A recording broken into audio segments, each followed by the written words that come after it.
Cloning technology is an idea that's been around in Star Wars all the way since the prequel era, and it's something that is becoming super significant in now the Disney era that's kind of going into the sequel trilogy. Cloning is something extremely important in Star Wars, and today we're going to go over everything you need to know about the cloning process, its history, and how it is used. Before that though, hello everybody, this channel is the Star Wars Galaxy, a new Star Wars channel that just hit 200 subscribers. Thank you very much, and my fan fiction, my first one, has done really well, and I'll be doing a new one tomorrow or the next day about what if Leia never sensed Luke in Bespin.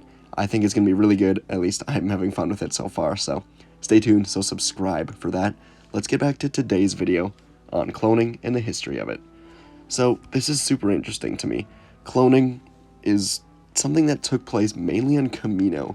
It was the center and known for being the best cloning technology hub in the galaxy. It was not something that was widely used before the Clone Wars, of course, but as we know, the technology became a booming investment in the final years of the Galactic Republic. The Clone Troopers, the Clone Army, was created as an army for the Galactic Republic, and it really put Kamino on the map. Well, of course, after Kenobi failed to find them on the map, but the Kaminoans turned their technology into a booming business, profiting greatly from the Republic to create and maintain their army. This army was created by Jedi Master Sifo Dyas. He at least put it into production, and was later killed after the Sith found out about this army.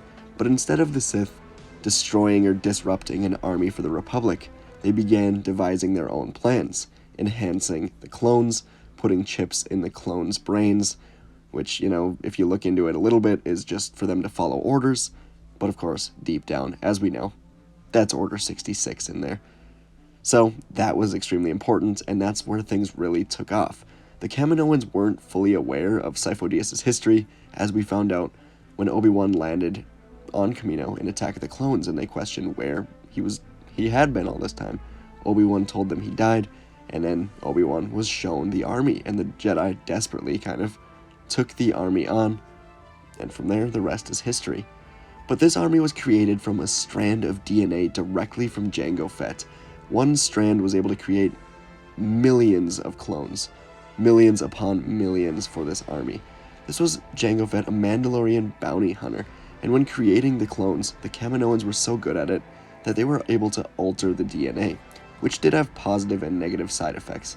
Now, the clones weren't an exact replica of Jango, their faces were the same, but their personalities were different, their abilities were lessened, and overall, they were developed in double the time span that an average human. Basically, they aged at double time, which that comes with risks, it comes with its own side effects.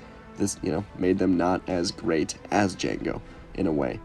The clones were altered with a few other things as well, as I mentioned, the doubled aging, but also brain implants that made them live to obey orders, and basically just live to fight, live to die, essentially.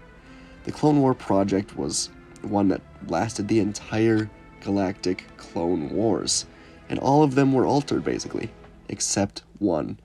The most famous one, perhaps, Boba Fett.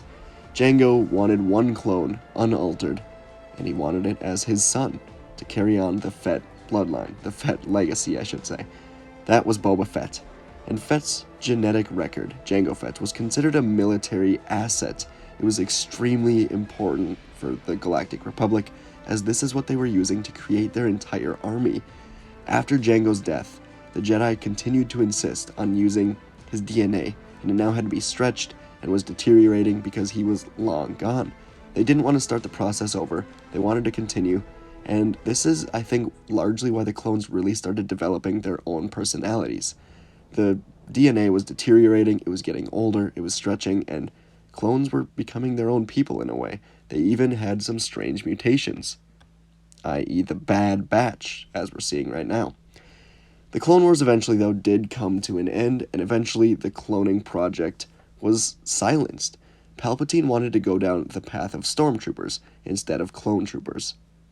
This is just basically people recruited or taken in to fight for the Empire, rather than creating an army. This allowed for much higher numbers at a much lower cost. And in a time where there wasn't really anyone to fight, the Empire just thought, hey, we'll recruit stormtroopers and just rule in fear with numbers. But cloning certainly did not stop. Though Tipoca City was destroyed and it seemed like this would be the end of cloning, the Empire actually continued on. As we saw in the Bad Batch, the facilities on Kamino and the whole city, basically, that did the cloning was destroyed, completely obliterated, underwater, gone. Nothing's being recovered and used from there. But Prime Minister Lama Su and Chief Scientist Nala Se from Kamino were later brought into the cloning facilities of the Empire, which we now know is on Mount Tantiss. Mount Tantiss originated in Legends, the Thrawn trilogy, and now is being used in canon. I love that. Just a little side note. I love where they're going with that. And the clone trooper projects were shut down, but cloning was just tapping the surface. At least Palpatine had hoped. And with Palpatine secure in his power, he didn't have to worry about the Jedi any longer. He had time, or he had energy to focus on extending his immortality, extending his life, completing what his master never could, becoming immortal. To do this, he of course had cloning technology explored upon by the Kaminoans, but also Sith cultists known as the Sith Eternal, which we saw in the Rise of Skywalker movie. Whatever you thought of the movie, it was our first look at the Sith Eternal. Interesting, something maybe that'll be explored upon more later, but Palpatine relied on the cloning technology and the Sith Eternal to basically continue learning that. And while relying on the Kaminoans and other people in his own empire, including Dr. Pershing, the cloning technology was later used to test on samples of people or creatures or anyone with a high count of midichlorians.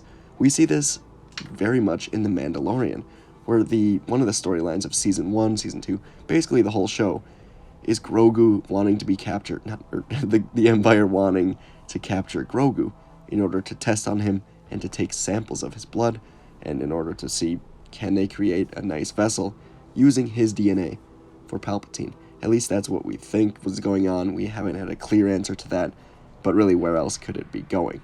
Of course, this was put on hold as Din Djarin was able to grab Grogu, and the New Republic able to just keep him hidden from the Empire, largely led by Cara Dune and Din Djarin.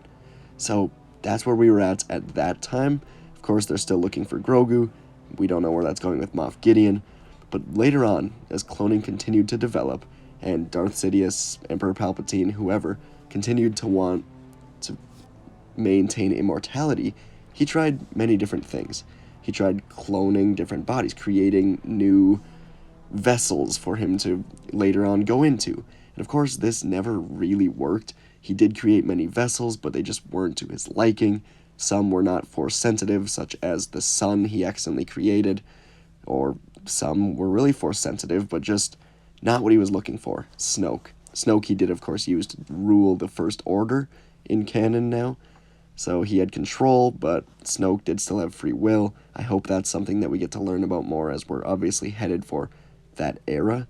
But Palpatine was just creating vessels, not direct clones, but using DNA to try to do something that hadn't been done before. Take his own consciousness and put it in the perfect vessel. So he didn't ever perfect that, and eventually the plan was to just put himself in the perfect body of Rey, of course his granddaughter. So cloning had its limits, and he never truly learned how to get into his own vessel. His cloned body, the one that we did see in The Rise of Skywalker, it was horrendously made. It was pretty beaten up, on the verge of death. He was blind in both eyes. He was on whatever the heck, the spider droid thing on his back. It was bad. He was ugly. Yeah, completely dependent on the harness, the droid that was carrying him around. He needed Rey, as we saw, and he was still powerful, though ugly and beaten down, and the cloning process just never really worked. The Kaminoans perfected it, and no one else ever really could. After the Clone Wars, our knowledge on the history of cloning and where it went from there is fuzzy, as you could probably tell. There was a lot of open-ended things in the history of cloning, but it's a path we're really starting to follow. In the most recent episode of The Mandalorian, we saw the Dr. Pershing story, how he thought cloning was something that could be used to really help the Republic. And although he was basically mind flayed to never really reveal his secrets to the Republic at all, we see that's still where the story is heading. They want to get Grogu, they want to get his DNA, and yeah, Bad Batch is also focusing a lot on cloning with Mount Tantus. The Star Wars shows are really in on cloning, so that's a fair history, as best I could hope to give you right now, of cloning. Let me know what you think. I'd love to know. Leave a like, subscribe, and give me a comment. Do you like cloning? Do you hate it? Are they going too far? Let me know, and I'll see you in the next video.